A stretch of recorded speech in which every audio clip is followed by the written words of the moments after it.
Welcome to the Horror Hangout podcast, where three bearded film fans watch the best and worst horror movies of all time. My name is Luke Condor with Kate, and I'm joined by my regular co-hosts, Mr. Ben Errington. and Mr. Andy Conduit Turner. Hello. And also, Hey. that's How's it going? Sorry, I was thinking of someone else. It's not. It's just us three. Just the three of us. It's just the three of Yeah. us. Casual Friday afternoon. It is. Yeah, this is new. Starting the weekend right with a little bonus episode. Oh yeah. So this isn't bonus a bonus-ode, is it? Or is it a bonus-ode? Like compared, I don't know. It's a bonus. It's a bonus ode of sorts, but there are going to be different types of bonus ode. So if you like a if you like a bonus ode, then here it is. But if you like a bonus ode, but then a slightly more niche version of a bonus ode, then That's you an can interesting bonus-ode. That's an interesting bonus ode. I've never seen one like that before. Yeah. Well, you can get them. Yeah. I mean, you spend enough time on the internet, what gives you bonuses is going to be more and more niche over time, right? Yeah. Yeah, exactly. I feel like that's what the internet's for, right? Finding Yeah, that exactly. niche. Finding that niche that you're in. But what the devil are we doing today? So, we're going to be discussing a movie, but not in the sort of long form like we do usually with the podcast, where we talk about horror news and what we've been watching, and then really pick apart the film. Some would say too much. Like Fools. pour over every detail. We're not going to do that. It's going to be more of a vague overview of a movie. Can't guarantee no spoilers, I imagine, but you know, not in all the detail. Let's not guarantee. Let's say there will be spoilers. Let's Yeah. still do that. I think We won't go beat for beat, but just you know, slip out. if you want to go in raw, you don't want to know where there's a robot, then pause Yeah. until you've seen the film. Yeah. Robots. Zack Snyder did a segment, did he? Yeah. Zack Snyder did a segment. Everyone's a bloody robot. Jeez. He did a cut of his own segment, and then he did another cut of it, and he went, "This segment is 4 hours long as well. Yeah. We've only got a 90-minute movie. No, we need it." So just to start off with a bit of background, are you guys, I don't think there's a nickname for VHS fans, but let's just call them VHS holes. Do you consider yourselves VHS holes? Well, it's a good question. You go, Ben. Have you got any? Oh, in that case, So I would say, are we talking about just this franchise in general? Yeah, not The franchise in general. not the VHS as a not the video format. not the video format, because I am a fan of that. The VHS movies, I think I've definitely seen them. I don't think I've seen the viral one. So there's two. There's VHS, VHS 2, and then VHS viral. That's correct, isn't it? Yeah. Yeah. And the VHS 94, which is a weird. I don't know why they went for that specific year. Yeah. What happened in 1994 that was so good? World Cup. All the events of this film. All the events of this film. So I've seen the first two. I don't remember all that much about them. I remember enjoying them to a degree and enjoying some bits of them. But my memory of them is foggy. Is not quite tuned. Do you know what I mean? Not quite tuned. Yeah. You need to get a track going on my brain. Yeah, you got to get your tracking right. Put one of the head cleaning tapes through. But I remember seeing the first one. I liked it well enough. Like Ben says, some sections more than others.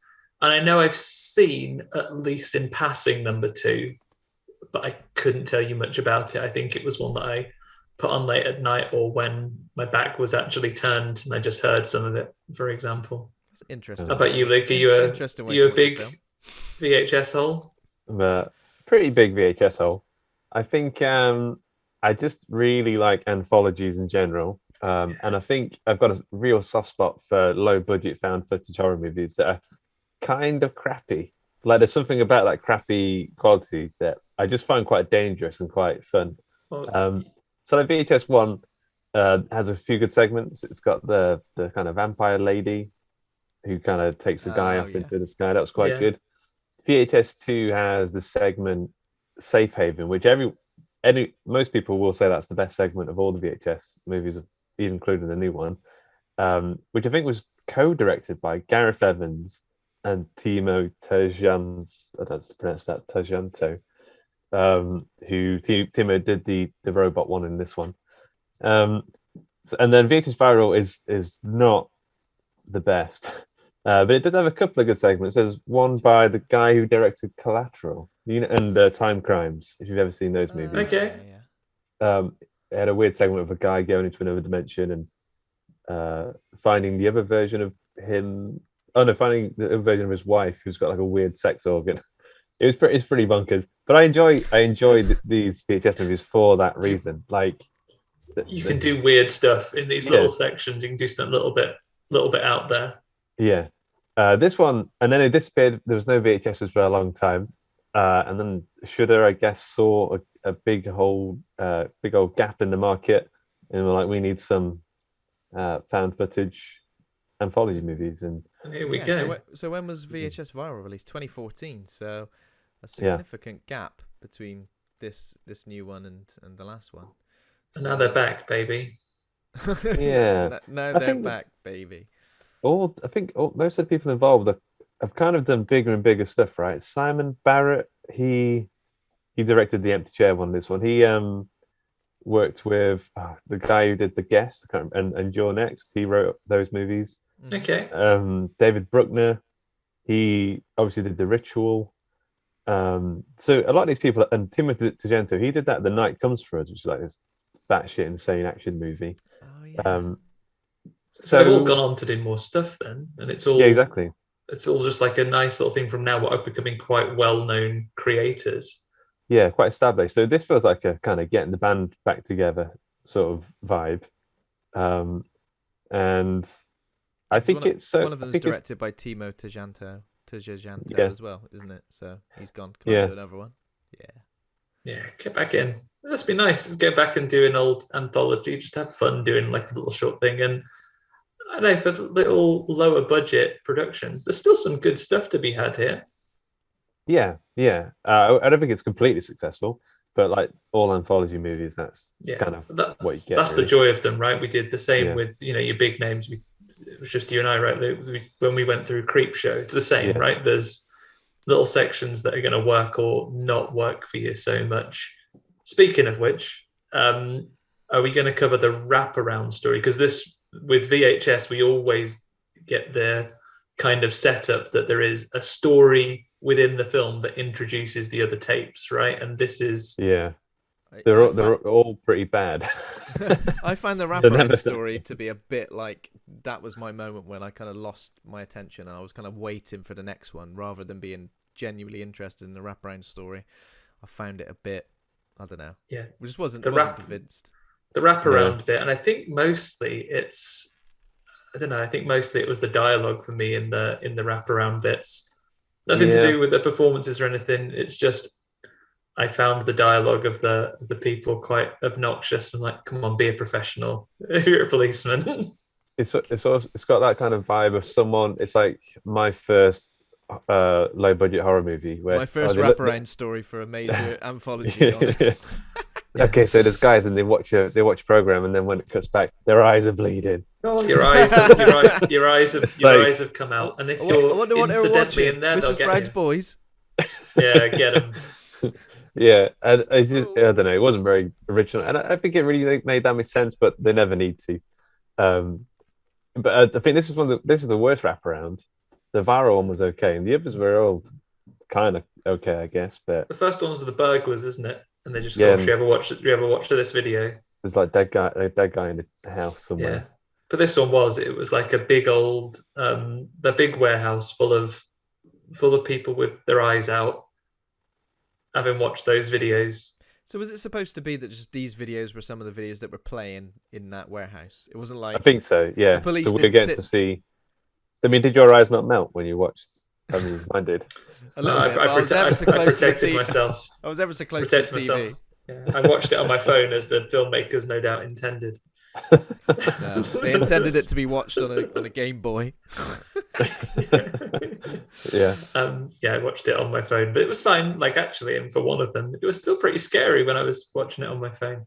So what I think a lot of people who say like VHS movies, the reason they were so scary is because you couldn't quite see the monsters or whatever, and now people watch stuff in high quality. Don't know what's going to come out. Those first person sections, like whatever happens is going to be right in your face, isn't it? It's Yeah, a exactly, practical. yeah. It's a practical effects now. I know it wasn't entirely practical effects everything, especially the robot sequence, the subject. But I honestly just think that even the worst practical effects still kind of, for me, give me the same sort of effect as like some of the best CGI. Because when it's so Yeah. obvious that it's CGI, it's almost like, well, you know what I mean? Well, so what? We know that that's not really there. Whereas even if it's like naff practical effects, where it looks a bit shoddy and thrown Mhm. together, it's still a real thing. So there's that Yeah. weird sort of like, oh, what the hell is that? Oh my god, that looks kind of strange. It evokes a different sort of reaction to CGI, which is kind of like, yeah, you know exactly what you're getting with that. Things having a proper weight to them, I think, is a big deal. Like, because, you know, unless something is truly flawless and you couldn't tell that it was generated, it gives things a lot of credibility that you know that's a physical object in the, you know, in the space that the actors are going against. Just reading the Wikipedia summary of Holy Hell, which is the wraparound story, and it just sounds like a surreal nightmare. Like no sentence seems to lead on from another. A white dressed woman Surreal nightmare. inhales vapor from a white goopy substance. A woman with her eyes gouged out counts down from 10. A SWAT team raid a warehouse with a cameraman. This is just It's Luke's just weekend. strange. This is just Yeah. this is what, this is what's That's like happening. that's like your to-do list Yeah. Inhale the vapor. Do you know from what? a squidgy white item. I haven't even officially done the actual intro for this film. Maybe I should do that as soon as we're talking about it. Oh But yeah. Oh, go on. we're all over the place with these bonus episodes. Don't know what's happening. Don't know if We'll find our way. We'll find our way. Come find on. our footing. So VHS 94 is a 2021 American found footage anthology horror film, fourth installment in the VHS series. So it's directed. So segments directed. Screenplays David Bruckner, directed by Simon Barrett, Timo Tjahjanto, Jennifer Reeder, Ryan Prows, Chloe Okuno. Chloe Okuno did the storm drain section, I think. The overarching plot follows a brutish police SWAT team, brutish, who stumble upon a sinister cult compound and its collection of dirty videos. Yeah. Brutish make it sound like they're not that brutish. Like they're not that Incompetent, brutal. we should say. Yeah, incompetent, brutal? foolish. Ish. Yeah. Yeah. Twats. So the wraparound is not the best segment. The first one is called Storm Drain, written and directed by Chloe Okuno. I don't know who that is, so maybe that's a newcomer to the game. How did you feel about this one? What I say to you is nice work, Chloe Okuno. So, summary-wise, there are reports of a Raatman round and about in the town, and the local news reporter, the Raatman. Yeah. He's been going along. He's not stuttering. He just sings pretty fast about being a Raatman. Yeah. And he's been spotted. He's been spotted around the sewers around the town. The reporter goes to research it, and she finds obviously evidence of homeless people. And then we encounter said Raatman, I guess. Yeah. As part of the thing. This is the one that I found quite scary when I was watching it on a phone still. That whole bit when they're walking around and it's like, is something going to jump out? Yeah, it's the anticipation, isn't it? But there wasn't the scares weren't necessarily jump scares. They were sort of quite organic scares, and that darkness walking around in the storm drain or the what would you call it, sewer area. Yeah, was legit. The whole sewer area. I didn't know what we were going to see. There was like a dude, obviously, who was. He looked worse for wear. Some would say a bit poorly. Yeah, he looked right poorly, especially when she asked his name, and he just sort of smiled and had gunge come out of his mouth. Yeah. What have you been eating there? He's been eating a load of licorice, and then he's just realised, actually, I don't like licorice. Yuck! I thought it was fruit salads. It's done in blackjacks, isn't it? Yuck! Yeah. Blackjack's disgusting. Yeah. So this is kind of like almost there's like a minister, a dude who like gets interviewed earlier, and he's like, what is he saying? All the people under. There's something about sinners. Like he's just gone on about. It's 94. The news reporter, local news aesthetic is really good. I think captured it quite well.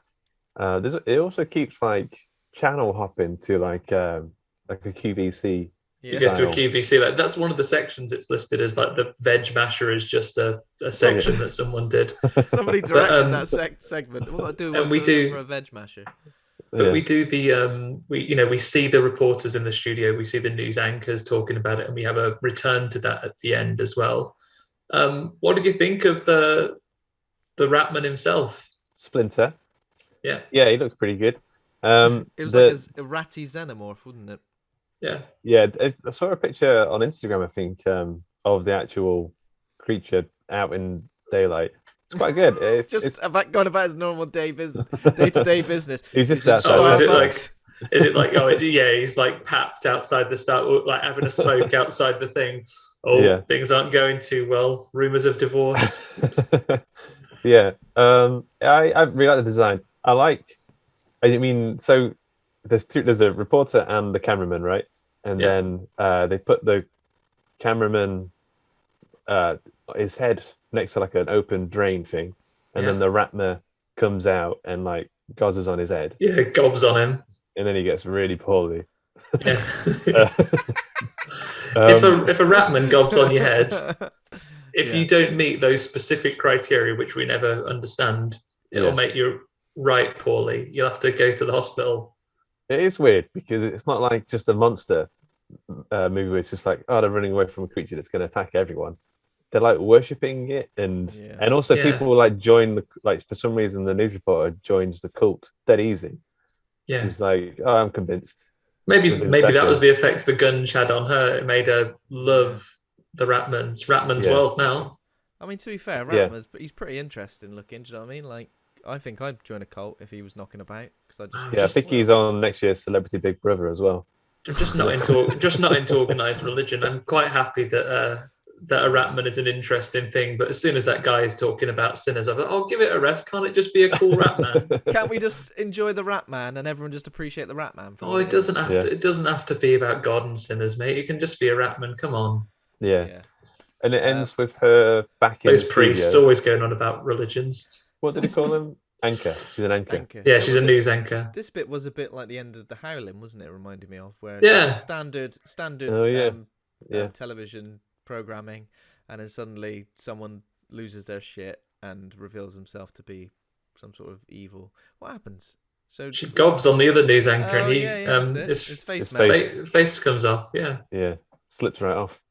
And then I think she's just saying "Hail Raatma" and into the camera, which is kind of cool. I mean, it's kind of punky, kind of DIY. Do you reckon Raatma's watching? He's down in the sewer watching on TV and going, they get a reception down there. Oh yeah, that's a good point. Maybe if they've got a wired internet connection, they can stream it. I think there's a LAN party going on next door in that sewer. There's people playing Quake. If that came out in 94, I don't know. 94, yeah. So this was good. I mean, obviously we get more of the wraparound story but I think between the segments, I think the wraparound story felt even weaker than it did. They're just walking about and not calling backup. Have anyone called backup yet? No. There's an obnoxious man on the radio. Oh, can't be bothered. Can't be bothered to call backup. It's the Beatles, yeah. There's a Beatles. Call for backup, John. John. Oh no, said Thomas. That's Thomas the Tank Engine. That's Ringo. That's Ringo. Oh, and it is that one where they brick that guy up in the sewer tunnel for always and always and always. Yeah. He turned into Raatma. I'm pretty sure Thomas the Tank Engine says "Hail Raatma."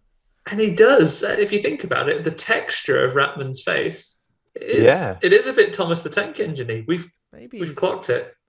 So 1/3 half rat, 1/3 human, 1/3 train. 1/3 animated train. I'll tell you what, though, if he's 1/3 train, that means he's 1/3 late all the time. Yeah, he'd never bloody turn up, would he? Yeah, he'd be waiting for Raatman all day. Or replacement. Where's Raatman? Oh, replacement mouse service. Is that what you're going on? Mouse service. He's eating all my cheese, the bastard. So the second, but that's that one. What is the second one? The second one's called The Empty Wake. So this is more of a rather than a sort of TV anchor sort of news story thing. This is more like CCTV footage, isn't it? Of a funeral home. I was a bit confused at the point of what was happening in this because I was like, so there's a woman who's like just watching a body or host. Part-time host, wake watcher. Yeah, wake part-time hostess. wake watcher, and then the wake is in the middle of the night. Well, you know, those community centres always have Weight Watchers on. How many pounds have you lost this? Well, he's dead. He's dead, completely He lost dead. all of them. Lost All Yeah. the pounds are gone. As we see, like he's done a lot. He's taken some extreme measures to drop a few pounds. Is that some lose gas half a bloody escaping? head. 2 more pounds. Yeah. Is that some gas escaping? That's just me. Sorry. Right. Sorry. Sorry. Yeah, she's there for a while. There's some knocking on the coffin.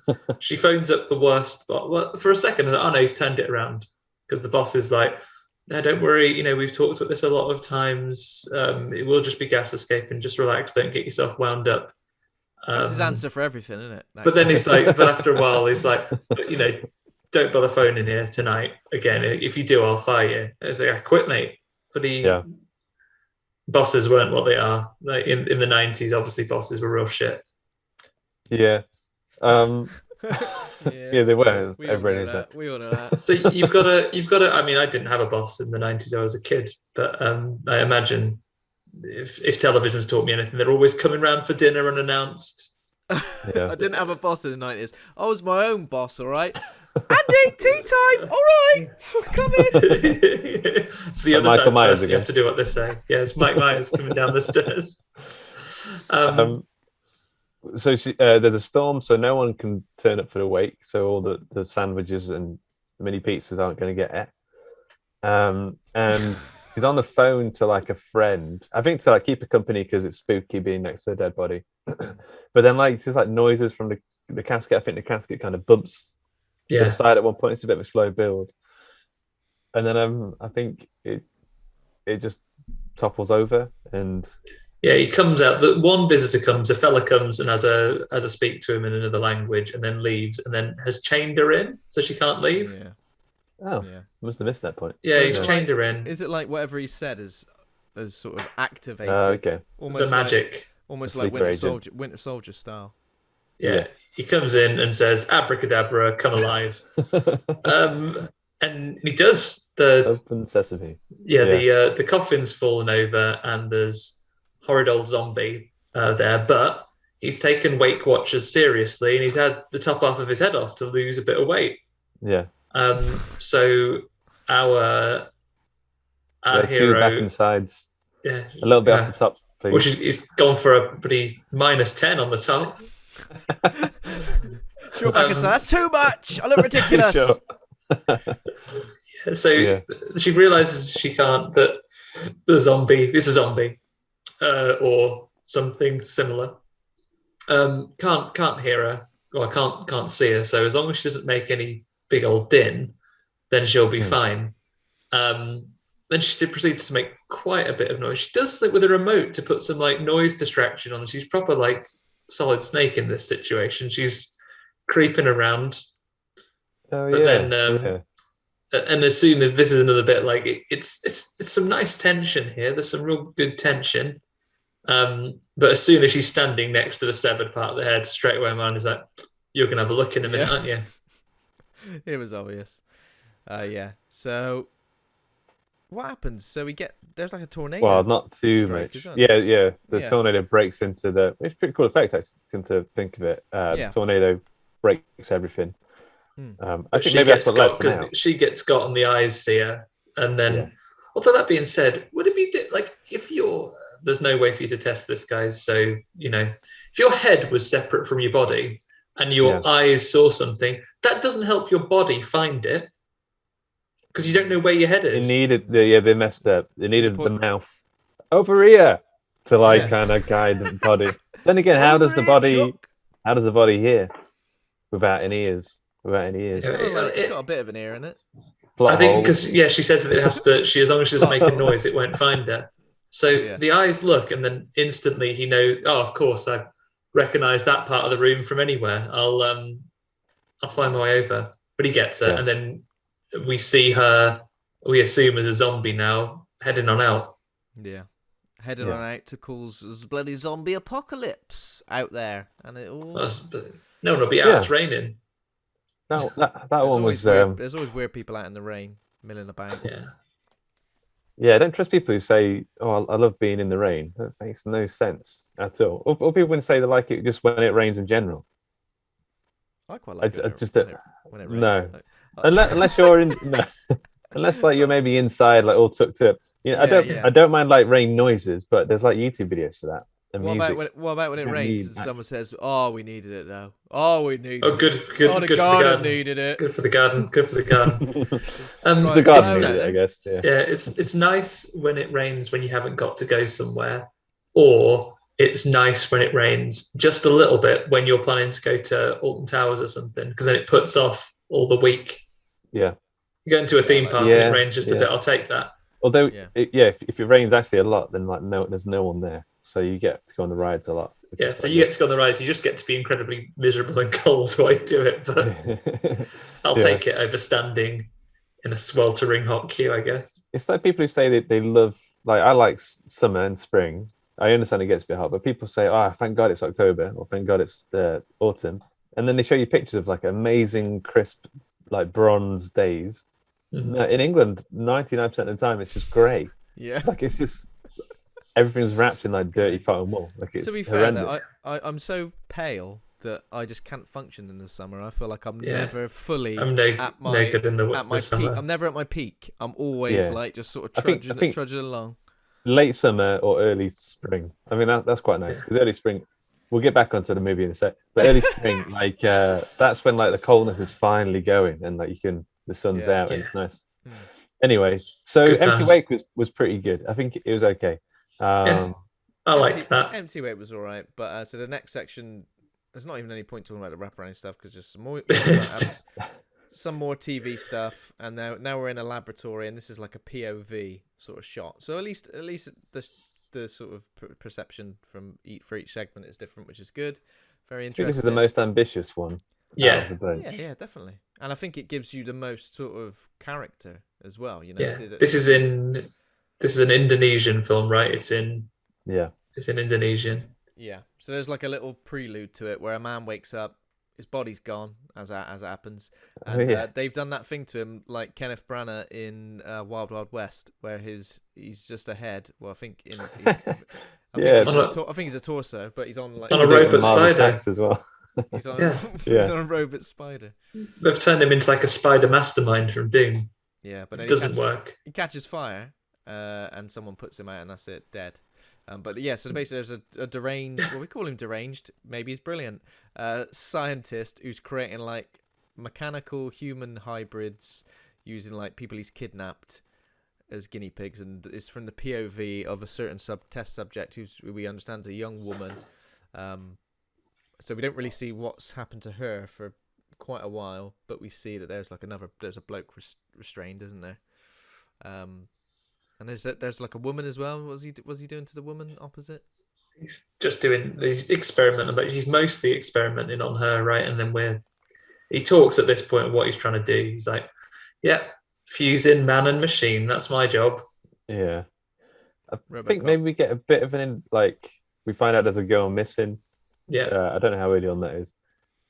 I think the main draw of this is like, what the hell has he done to us, the main character? Because like she sees the world through like a VHS. yeah. She's got a HUD now. She's got like a little battery level, which is her life. Yeah. And she's got like tracking lines and everything. And what we effectively get now through this section, we get the scientist talking to her and saying that he's done great things and he's doing more experiments to the guy next to her as well.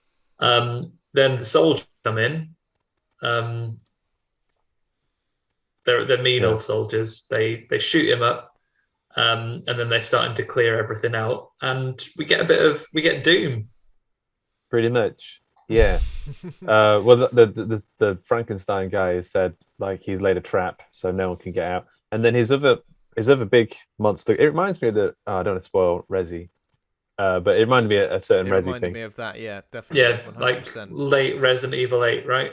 Yeah, and then a big guy gets up and he's got like a giant sword hand, and he just starts like, he kind of saws people's heads off and stabs them. He's got that move where he'll stab you, he'll pick you up, and then he'll split you in half, like Pyramid Head from Silent Hill movie. Classic. So whilst that's happening, she's trying to get away, and she does quite well. I think there's a bit where she goes into a room and there's like another woman who's been changed, and she's just like her guts are open and stuff, and she's all mechanical inside. So it's like not a T100, but maybe like a T12 or something. Like it's on its way. Unplugs, closes her eyes. She takes out the Duracell batteries out of that one. And the one thing, like the design and the sound design, I thought was amazing. Like the woman's voice, like it had a weird warbly effects to it or something. Yeah, the really sound design of this is great. And then she gets a gun arm that's just that's around for her, shoots loads of soldiers. It's a good job she had the right adapter for it. Imagine if she was the next model or the old model, like a USB. I'll order it from eBay. Apple have changed it. Oh, this isn't a lightning port. So she is compatible with the gun arm that's there, and she shoots loads of soldiers. Grenades one in the guts, I think. Oh, the grenade one is good. Yeah. It's just some nice action beats, I guess, that take this through to the end, and then she's all right at the end, right? She sort of limps off. Yeah. Oh, yeah. Someone helps her. Yeah. Yeah, there's a nice soldier that isn't horrid, and then. Yeah. So that's it. Again, effects are pretty good. Obviously, most of this was sort of like CGI, I guess. Well, I'm sure there was practical stuff as well, but a lot of the CGI when she's got like half a head, and on top she's got what's his name? She looks like Johnny Five a little bit. Yeah, they've got Johnny Five Eyes. The bad man robot's got Johnny Five Eyes as well that she busts up. Yeah, I really liked that. I liked the practical effects. I liked the robot design. It had I don't want to belittle this by comparing it to a mainstream film, but like it had touches of like District 9 to it as well, in the way that it had the biomechanical stuff. I think it worked really well.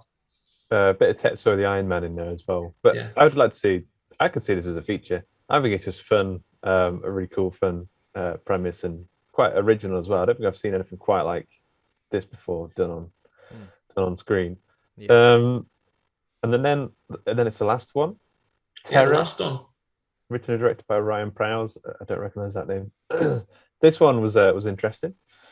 It was kind of like training video, propaganda video, homemade DIY thing with some for like separatists like a separatist thing. They're planning to attack a federal building, and they've got a secret weapon in that they've got a monster man that they shoot, and they use his blood, and it blows up in the sunshine. Yeah, classic weapon. Yeah. So obviously he's a vampire dude as well. Is he a monster man or just a vampire? He's a vampire dude. Interesting looking vampire though. He's got it's like a thumb for a head, and like just I don't know. I can't remember now. It's like just teeth, loads of teeth around the bottom of it. Strange design.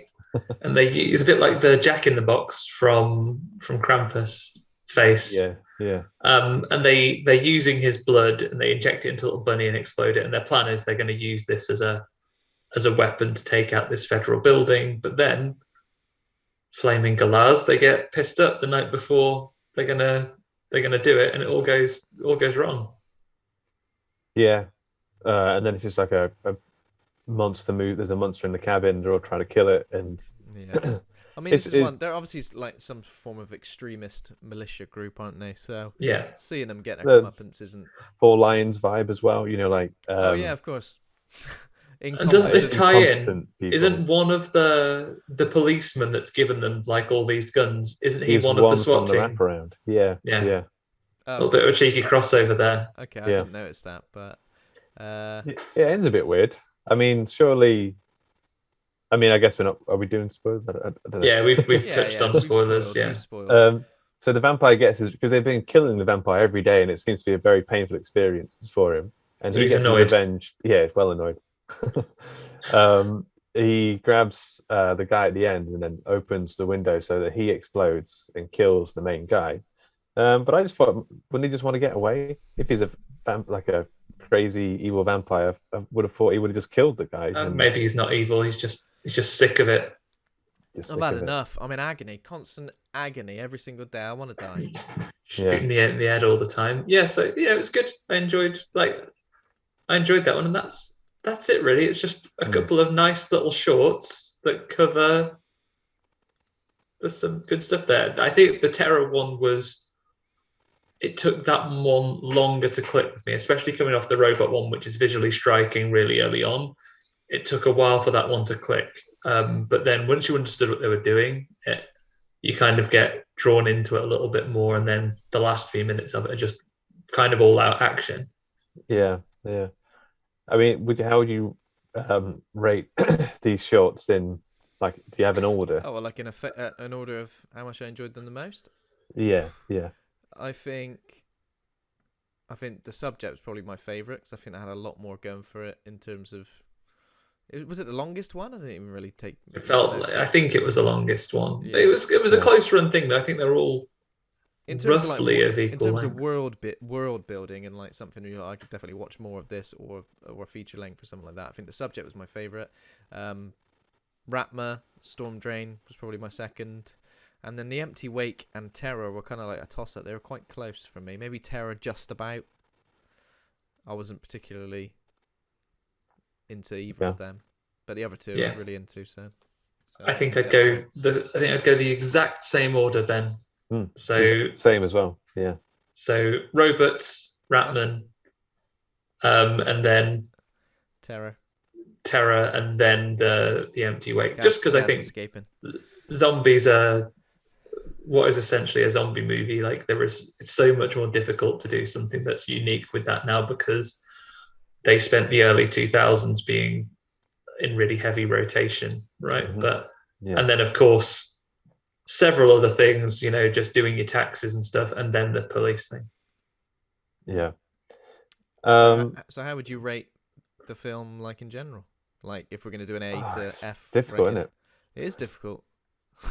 Because I mean, I would give the subject like, I mean, it's a high B plus. I don't think it's A level, but I feel like it's a really good concept and really unique. It's a good B. Yeah, but and then the rest are kind of pretty more around the sea levels. Sea levels. I think overall, I would give as an entire experience, I would give it a C plus. Yeah. C plus. I'd maybe go for a B minus, a classic Luke Condor B minus. Luke Condor original. Yeah. It's pretty cool though. I just really like these kind of movies. There's a few others that are kind of similar. There's Southbound, I think it was called, which is like made by the similar people. It's like an anthology horror. There's like the ABCs of Death as well, which wasn't as consistent. Yeah. How many of those were there? 26. 26. What's that XX as well? That was okay. So that was one. It was four or five short films, all directed by women. Mm-hmm. I think some of those women have gone on to do really good, bigger projects. I remember not really enjoying that one overall that much though myself. Yeah. Yeah, I don't know. I just found. I remember Southbound being pretty good, having some good segments. But I think the VHS, I don't know. There's something about that vibe that just really kind of strikes me as fun and interesting. It feels like you're going to like a local film night, but all the films are kind of. Yeah, right. It has like that film festival feel, like when we were at Starburst as well. It was nice to see that type of film. Yeah, exactly. Yeah. Oh well, we'll have to do more of these. Look for some more anthologies to enjoy. Yeah. Definitely. Cool. So thanks for listening. If you are, I think you're probably already a patron on Patreon. If you're not, you can become a patron on Patreon. Patreon. If there's a bonus episode, will they hear this? Maybe they'll hear it in the future. Yeah. Patreon.com/horror hangout. Thanks to our current patrons, John Crinnan, even though he's kind of a patron against his will, Ben Scaife, Stephen Christopher, Toby Miller, Laura Kendrick, Scott Rigby, and Pazuzu. Yeah. Are we? Is there going to be music on this episode? I don't know. Music? Potentially, thanks to Kovac Cameron, we won't know yet. Yeah. Thanks to you guys for being right horror dudes. Yeah, thanks guys. Hail Raatma, I guess. See you later. Hail Raatma. Bye.